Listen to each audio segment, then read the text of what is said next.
మనకి కళలు వస్తుంటాయి కదా. కళలు, వాటి ప్రభావాలు ఈ 2026 సంవత్సరం అంతం వరకు కూడా మీకు వచ్చే కళలు ఎలా ఉంటాయి, వాటి యొక్క ప్రభావం వలన మీ జీవనంలో ఎలా పరిణామాలు, ఏ పరిణామాలు చోటు చేసుకుంటాయో చూద్దాం. ముందుగా ఓం వసుదేవసుతం దేవం కంసచాణూరమర్దనం దేవకీ పరమానందం కృష్ణం వందే జగద్గురుం. కృష్ణం వందే జగద్గురుం, అర్జునం వందే జగదేక వీరం. ఓం శ్రీ రాధాకృష్ణాభ్యాం నమ. మనకి ఏదైనా కొండ ఎక్కుతున్నట్టు కళలు వచ్చినాయి అనుకోండి, ఏమండి బాబాయ్ చచ్చిపోతామండి, కొండ ఎక్కుతున్నట్టు కళలు వస్తున్నాయండి అని చాలా మందికి సందేహాలు వస్తాయి. కొండ ఎక్కుతున్నట్టు వస్తే మీరు జీవితంలో పైకి వస్తున్నట్టు లెక్క. ఏమండి నీళ్ళు వచ్చినాయండి కళ్ళలోకి, ఏమండి నీళ్ళు వస్తే అందులో తేట తెల్లగా నీళ్లు ఉన్నాయనుకోండి, బురద నీళ్ళు కాకుండా మీ యొక్క సమస్యలన్నీ కూడా పరిష్కారం అయిపోతున్నాయి అని అర్థం.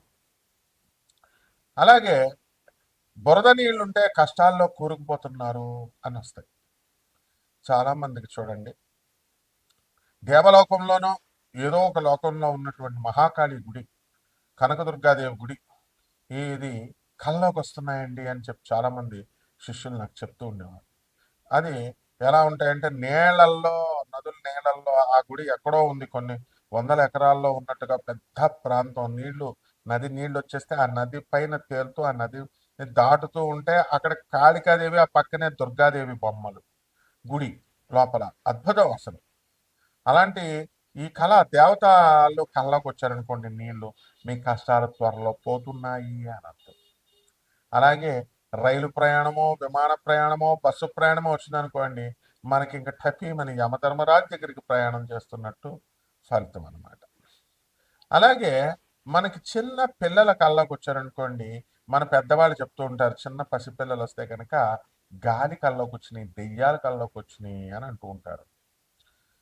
అలాగే చక్కగా మనకి ఎప్పుడు కూడా పర్వతాలు, దేవతలు వీళ్ళందరూ వస్తున్నారంటే ఏంటంటే మనకి కేతు గ్రహము మన జన్మ లగ్నములో కానీ జన్మ రాశిలో కానీ వచ్చినప్పుడు ఆ ఆ దాని యొక్క ధర్మం వలన మనకి అలా వస్తుంది అని అర్థం.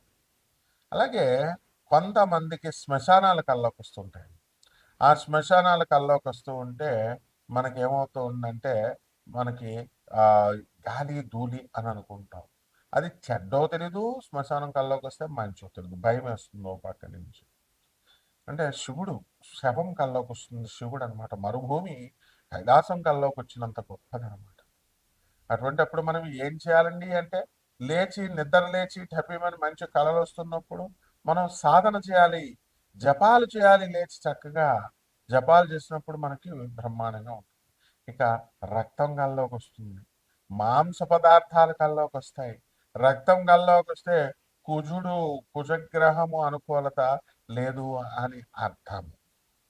ఇంకా ఏదన్నా ఎవరినన్నా మర్డర్ చేసేసినట్టు కానీ, లేకపోతే చేపల్ని కోళ్ళని కోసేసినట్టు కానీ, మేకల్ని వీటిల్ని ఇవన్నీ కూడా మన కల్లోకి వస్తే కనుక త్వరలో మనకి యాక్సిడెంట్లు జరగబోతున్నాయి, లేకపోతే కొన్ని అప్పుల బాధలు జరగబోతున్నాయి అని అర్థం అనమాట.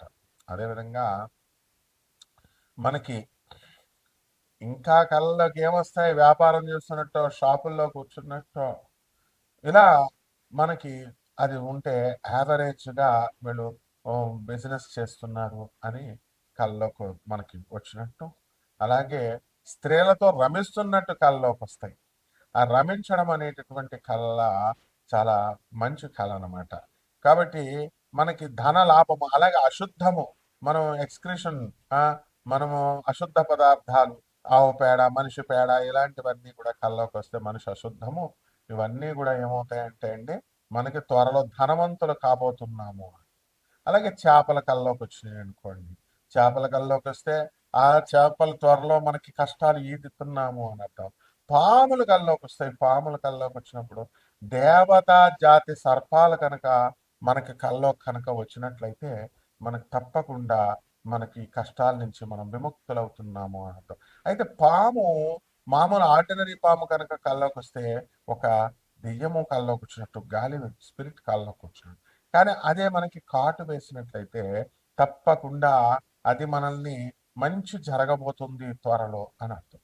ఈ విధంగా ద్వాదశ రాశుల వారికి అందరికీ కూడా 12 రాశుల వారికి ఈ నవంబర్ నెల 2025 సంవత్సరం నుంచి డిసెంబర్ 31 2026 సంవత్సరం వరకు జరిగేటటువంటి పరిణామాలు ఏ విధంగా ఉంటాయి, కలర్ రూపంలో మీకు జాతకం ఎలా ఉండబోతోంది, ఇవన్నీ కూడా మనం చెప్పడం జరుగుతుంది. మనం వరల్డ్ నెంబర్ 1 ఆస్ట్రాలజర్ కాబట్టి మన యొక్క ఫోన్ నెంబర్ కొట్టగానే మనం మన పేరు కొట్టగానే గూగుల్లో వేరే వాళ్ళు దొంగ జ్యోతిష సెంటర్లు పెట్టుకుంటున్నారు, దొంగ వెధవలు కొంతమంది వాళ్ళ ఫోన్ నెంబర్లు పెట్టుకుంటున్నారు. ఈ విధంగా ఉన్నారు కాబట్టి ఎట్టి పరిస్థితుల్లో మీరు మన అమెరికా నెంబర్కి మీరు కాల్ చేయండి. మన కార్పొరేట్ ఆఫీస్, యుఎస్ ఆఫీస్, మన గురుదేవులైనటువంటి ప్రభాత్ రంజన్ సర్కార్ గారు బాబా క్వార్టర్స్ అది. తర్వాత ఆల్ ఇండియాలో మొత్తం 300 బ్రాంచీలు, 600 సెంటర్లలో 200 దేశాల పైగా ఉన్నటువంటి ఆనంద్ మార్గ ఆశ్రమం బాబా క్వార్టర్స్ అది. దాని గురుదేవుల యొక్క అనుగ్రహము మనకి ఉంది. కాబట్టి మీ అందరికీ అది రావాలని చెప్పి నాసా రిపోర్ట్స్ను ఆధారంగా చేసుకొని, అలాగే మనము ఈ యొక్క టైమ్ లైన్ ఫ్యాక్చర్ అండ్ జీపీఎస్ సిస్టమ్తో ట్రాకింగ్ చేస్తూ మనము ఈ యొక్క జాతకాలు జీపీఎస్ సిస్టమ్తో జాతకాలు చెప్పడం జరిగింది. అండ్ డిఆర్డిఎల్లో ఉన్నటువంటి జీపీఎస్ సిస్టమ్ మీద వర్క్ చేస్తున్నటువంటి వాళ్ళందరూ కూడా వాళ్ళ ప్రమోషన్స్ కోసం నాతో సేమ్ ఆ యూనిట్లో ఉన్న వాళ్ళు ఎలా మీరు ట్రాక్ చేస్తారు, ఎలా ఏ విధంగా అంటే హైలీ లీగల్ అనమాట. దాని నుంచి నాసా రిపోర్ట్స్ నుంచి వాళ్ళు ఇచ్చేటటువంటి రిపోర్ట్స్ని బట్టి ఆధారంగా వెలాసిటీ ఆఫ్ ద ప్లానెట్స్ ఇలాంటివన్నీ కొన్ని టెక్నికల్ ఫ్యాక్టర్స్, యాంగులర్ మొమెంటం ఇలాంటివన్నీ, లీనియర్ మొమెంటం ఇలాంటివన్నీ కూడా మనం తీసుకొని మనం చెప్పడం జరుగుతుంది. మోడర్న్ సైన్స్ని, ఏన్షియంట్ ఆస్ట్రాలజీని, పూర్వీకులు ఇచ్చినటువంటి జ్యోతిష శాస్త్రాన్ని మిళితం చేసి చెప్పాల్సి వస్తుంది. అద్భుతమైనటువంటి జ్యోతిష విశ్లేషణని మేము నాన్ కమర్షియల్ ఆస్పెక్ట్తో ఈ జాతకాలు అనేటటువంటి చెప్పడం జరుగుతోంది. కాబట్టి మీరు డబ్బులు ఎంతండి ఇలాంటి కంగారు పడాల్సిన పని లేదు. అనాథ పిల్లలకి సేవ చేసుకోవాలా, సాధువులకి సేవ చేసుకోవాలా, రెమెడీస్ కోసం లక్షల రూపాయలు మీరు చేయాల్సినటువంటి అవసరం లేదు. మేమంతా కూడా మరి వివిధ ఆనంద్ మార్గ ఆశ్రమంలో ఉన్నటువంటి అనాథ పిల్లలకి, సాధువులకి 10,000 మంది సాధువులు ఉన్నారు, ఒకళ్ళిద్దరికి కాదు చేసేది. అంటే అలాంటి ఆశ్రమాలు మనకు చాలా ఉన్నాయి. కాబట్టి ఎంతసేపు కూడా మీరు కూడా ఇండైరెక్ట్గా చేయండి, డైరెక్ట్గా చేయండి. అనాథ పిల్లలకి, పేదవారికి, వికలాంగులకి, వీళ్ళందరికీ కూడా సాధువులకి, సత్పురుషులకి చేసుకున్నప్పుడు మాత్రమే అవుతుంది. మీరందరూ కూడా గోల్డ్ ఎక్కువగా దొరుకుతుందని చెప్పి, ఎక్కువ రేట్లు దొరుకుతుంది అని చెప్పి వాళ్ళకి ఇచ్చుకోవడం, గర్ల్ ఫ్రెండ్స్కి ఇచ్చుకోవడం డబ్బులు, ఆ తర్వాత ఈ యొక్క స్టాక్ ఎక్స్చేంజ్లో మనం పెట్టుకొని లాస్ అయ్యాము. వీటన్నిటికంటే బెస్ట్ ఏంటంటే ఈ యొక్క హోమాలకు లక్షల రూపాయలు ఏమి ఖర్చు అక్కర్లేకుండా సింపుల్గా, ఆనెస్ట్గా ఈ యొక్క మీరు అనాథ పిల్లలకి సేవ చేసుకోవడం, సాధువులకు సేవ చేసుకోవడం ద్వారా మనము ఈ కర్మల నుంచి తప్పించుకుంటే 12 రాశుల మీద ఈ కళల ప్రభావం ఏ విధంగా ఉంటుంది, దాని యొక్క ఫలితాలు ఎలా ఉంటాయో మనం తెలుసుకుందాం. మీనరాశి, ఈ మీనరాశి వారికి అందరికీ కూడా అత్యధికంగా మనకి ఈ ఏనాడ్సిన ప్రభావం జరుగుతుంది. మా ఉద్యోగాలు ఉన్నాయండి, మరి సాఫ్ట్వేర్ ఇంజనీర్లు, మేము డాక్టర్లు, ఉద్యోగాలు ఉంటాయా ఊడిపోతాయా అనేటటువంటి భయం మీకు అవసరం లేదు. అందరు ఉద్యోగాలు ఊడిపోయినా మీ మాత్రం ఊడవు. అలాగే ఈ యొక్క మీనరాశి వారి దర్జా ఏమని వర్ణించాలి, శ్రీనాథ కవి సార్వభౌముడు అంత దర్జా మీకు ఉంటుంది పుట్టుకరీత్యా. కాబట్టి ఈ మీనరాశి వారందరూ కూడా ఆదాయాలు బాగా పెరుగుతాయి. ఏవి కళ్ళలోకి వస్తాయి ఏంటంటే పాములు, చేపలు, నీళ్లు, పర్వతాలు కళ్ళలోకి వస్తూ ఉంటాయి. పర్వతాల మీద ఎక్కుతున్నట్టు కళ్ళలోకి వస్తాయి, మందు బాటిల్స్ కళ్ళలోకి వస్తాయి. అందువలన ఎంతసేపు కూడా వినోద కార్యక్రమాలు కళ్ళలోకి వస్తూ ఉంటాయి. వీటిని చూసి మీరంతా కూడా చాలా జలసాగా ఈ జీవనం అనేటటువంటి 2026 డిసెంబర్ 31వ తేదీ వరకు ఉంటుందన్నమాట. ఇక ఆదాయాలు మనం చూసినప్పుడు ఆదాయాలు బ్రహ్మాండంగా పెరుగుతాయి. అనుకున్న పనులన్నీ కూడా అనుకున్నట్లు సాధించుకుంటారు మీరు. ఆ తర్వాత భార్య ఆరోగ్య విషయమే మీరు కలత చెందుతూ ఉంటారు. అయితే ఈ మకర రాశి వాళ్ళకి కనుక మీరు దోస్తానా చేసినట్లయితే వాళ్ళకి అసలే అష్టమ కేతువుతో ఆత్మహత్య చేసుకోవాలని అనిపిస్తూ ఉంటుంది. అటువంటి వాళ్ళతో మీరు దోస్తానా చేస్తే మీకు లాభమే. కాబట్టి వాళ్ళందరూ కూడా వాళ్ళకి ఎవరితో స్నేహం చేస్తే మీకు సూసైడ్ చేసే టెండెన్సీ పెరుగుతుందో అటువంటి వాళ్ళు మీరు దూరం చేయాల్సినటువంటి అవసరం మీకుంది. మీరు దూరం చేయాలా, ఇతరులకు కూడా దూరం చేసుకోవాలి. మీ పిల్లలతో మీరు చక్కగా ఆనందంగా కాలక్షేపం చేస్తారు. తల్లిదండ్రులకి అమితమైనటువంటి ఆనందాన్ని ఇస్తారు. స్నేహితులతో జలసాగా చక్కగా వాళ్ళందరినీ గౌరవిస్తారు, వాళ్ళకి ఖర్చు పెడతారు. అలాగే అప్పుల బాధలు ఏమైనా ఉంటే ఆ అప్పుల బాధల కోసం మొదలుపడాల్సినటువంటి అవసరం లేదు.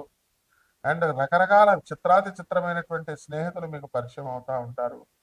ధర్మ గురువులు మీకు పరిచయం అవుతా ఉంటారు. వాళ్ళ యొక్క ప్రవచనాలు వింటూ మీరు చాలా ఆనందంగా ఉంటారు. అలాగే దూర ప్రయాణాలు చేస్తూ ఉంటారు. ఈ యొక్క మీనరాశి వారంతా కూడా ఈ యొక్క నవంబర్ నెలలో గురుడు కర్కాటక రాశిలోకి వచ్చిన తర్వాత పంచమ గురు ప్రభావం వలన మీరు అనుకున్న పనులన్నీ అనుకోవడమే కాకుండా మంచి శుభకార్యాలు జరగడం, విదేశాలకు వెళ్ళడము, పిల్లలు లేనటువంటి వాళ్ళకి పిల్లలు కలగడము, స్థలాలు లేనటువంటి వాళ్ళు స్థలాలు కొనడము, ఇలాంటివన్నీ కూడా వరుస క్రమంలో జరిగిపోతా ఉంటాయి. అందువలన ఏం పరిహారాలు చేసుకుందామో మనం చూద్దాం. ఈ రాశి వారు మనకి మనకు వచ్చినటువంటి కళల్ని క్రోడీకరించిన తర్వాత రావి చెట్టు చుట్టూ తిరుగుతూ పగలు 6 గంటల సూర్యోదయం అయిన తర్వాత నుంచి మళ్ళీ సూర్యాస్తమం 5:30 లోపల మాత్రమే ఓం శనేశ్వరాయ నమః అంటూ రావి చెట్టు చుట్టూ ప్రదక్షిణ చేయాలి. మొట్టమొదటిది. ప్రతిరోజు కనుక చేసినట్లయితే రోజుకు 11 సార్లు, శనివారం నాడైతే 108 సార్లు చేయాలి. ఇకపోతే రెండవది వచ్చేసరికి మారేడాకులతో శివలింగం పైన మీరు వేసుకుంటూ ఓం నమ శివాయ అంటూ మీరు శివుడికి అభిషేకం చేసుకోవాలి. దేవాలయాలకు వెళ్లాల్సినటువంటి అవసరం లేదు. కుదిరిన వాళ్ళు వెళ్ళండి, లేని వాళ్ళు ఇంటి దగ్గర చేసుకోండి ఓం నమ శివాయ అంటూ. అలాగే ఈ యొక్క దిగంబర దిగంబర శ్రీపాద వల్లభ దిగంబర అంటూ గురు చరిత్ర పారాయణ చేసుకోవాలా. ఈ మంత్రాన్ని ఉచ్చరిస్తూ మీరు దత్త ప్రదక్షిణలు చేసుకోవాలి. గణగాపురంలో ఉన్నటువంటి దత్తాత్రేయ స్వామి వారి యొక్క దర్శనం మీరు చేసుకోవాలా. ఆ గురువు యొక్క అనుగ్రహం చాలా అత్యంత ఆవశ్యకతమైనటువంటిది. అలాగే నల్ల నువ్వుల్ని కిలోంపావు, ఆ నల్లని వస్త్రాలని ఇచ్చి పేద బ్రాహ్మణులకి శనివారం నాడు ఉదయం 8 గంటలకి దానం చేసుకోవాలి. అలాగే సున్నండల్ని మనము మినపపిండితో చేసినటువంటి సున్నండల్ని లేదా మినప రొట్టెల్ని మినపతో సంబంధమైనటువంటి ఆ పౌడర్లన్నిటిని కూడా పేదవాళ్ళకి దానం చేయాలి. ఈ విధంగా మిరియాలని కొంచెం ఉప్పుని తీసుకొని దేవుడి దగ్గర నైవేద్యం పెట్టి దాన్ని బలిపీఠం పైన గుడి దేవాలయంలో ఉన్నటువంటి బలిపీఠం మీద వేసేయాలి. ఈ రకమైనటువంటి ఇవన్నీ కూడా పరిహారాలు చేసుకున్నట్లయితే ఈ రాశి వారందరూ కూడా బ్రహ్మాండంగా ఉంటారు. శుభమస్తో.